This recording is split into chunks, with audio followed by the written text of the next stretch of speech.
السلام علیکم ورحمۃ اللہ وبرکاتہ۔ محترم ناظرین، انتخاب امیر کے تعلق سے بڑی خبر آ رہی ہے۔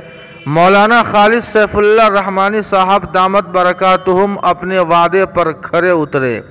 جی ہاں ناظرین، آپ کو بتلا دیں کہ مولانا خالد سیف اللہ رحمانی صاحب دامت برکاتہم نے پہلے کہا تھا کہ اتفاق رائے سے اگر مجھے امیر بنایا جاتا ہے تو امیر بنوں گا، اور اگر ووٹنگ جو کہ غیر شرعی ہے والا ذریعہ استعمال کیا گیا تو اپنا نام واپس لے لوں گا۔ اب فیصلہ ہوا ہے کہ ووٹنگ کے ذریعے امیر کا انتخاب ہوگا، اس لیے حضرت نے اپنا نام واپس لے لیا ہے۔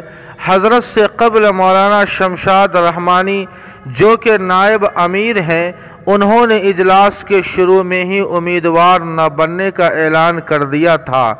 باقی بچے تھے تین: مولانا خالد سیف اللہ رحمانی، مولانا انیس الرحمن قاسمی اور مولانا ولی رحمانی صاحب کے فرزند فیصل رحمانی۔ جب اتفاق رائے نہیں مانی گئی اور ووٹنگ کرنے کا فیصلہ کیا گیا تو ووٹنگ سے قبل مولانا خالد سیف اللہ رحمانی صاحب نے اپنا نام واپس لے لیا۔ اب دو بچے ہیں، مولانا انیس الرحمن قاسمی اور فیصل رحمانی۔ ان دونوں میں سے جن کو ووٹ زیادہ ملے گا وہ امیر منتخب ہوں گے۔ ناظرین دیکھیے آگے کیا ہوتا ہے۔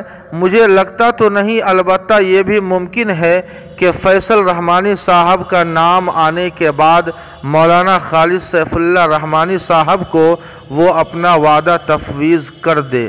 جی ہاں ناظرین، اس خبر کے تعلق سے آپ کی کیا رائے ہے کمنٹ کر کے ہمیں ضرور بتائیں۔